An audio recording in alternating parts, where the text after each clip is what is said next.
Morning, everyone. Thank you for coming. State Representative Dan Ugaste of the 65th District. Includes parts of Kane and southern McHenry County. I'm joined today by my colleagues, Representative Martin McLaughlin, Representative Amy Ellick, and Representative Joe Sosnowski. We are here today to talk to you about the situation in businesses trying to reopen within our state, the unemployment situation, as well as IDES. Recently, we have made significant strides in reopening our state. Progress has been made. We've inched forward at some times, gone a little quicker at other times, but we're definitely making progress as each day passes and coming to some sort of normalcy. But a huge part of the recovery is going to be our economy, and that requires our businesses to be able to reopen because business is what drives our economy, and the state of Illinois needs to keep up with the national economy as well. We can't forget about our businesses. They took a tough hit during this pandemic.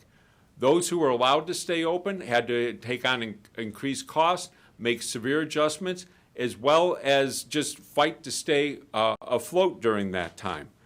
Unfortunately, quite a few of them were forced to close and have never reopened again. So we need to make certain that those that are still here, that are still surviving, that are still fighting to make it and provide our people with jobs in the state of Illinois can survive.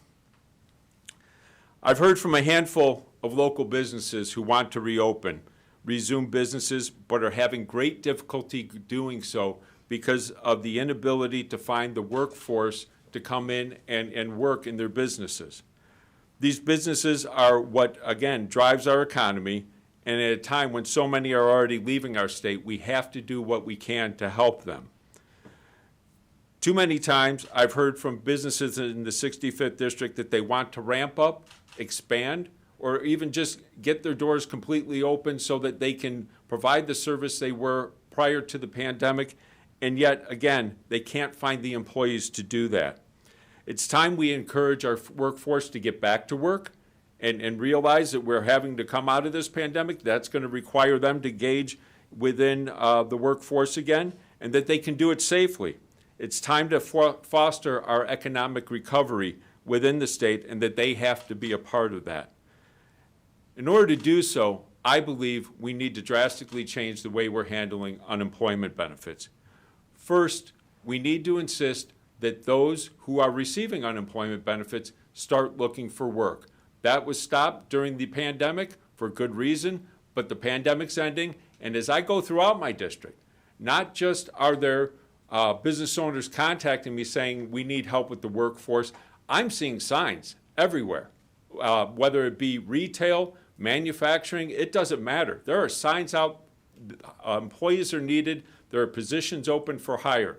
So we need to make certain that if a job's available, someone goes and fills that. In order to do this, we also need to start discussing with the governor when we're going to end the PUA and say, okay, we need it to help those who truly need it, but at some point we need to bring an end to it.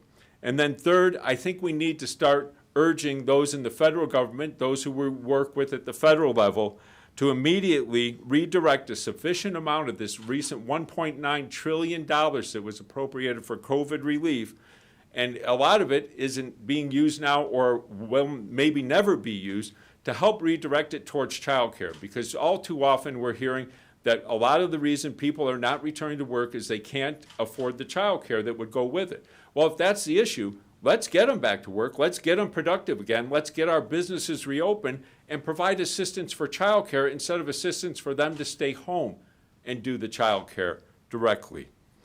This is about supporting those who need help with the benefits they need while not forgetting about the importance of keeping businesses going for our local economy and our state economy. This is a balance that has been largely ignored, and at times we needed to. But now, if we're truly going to move forward and get back to our path to recovery, this needs to be reset, and these are some of the ways in which to do it.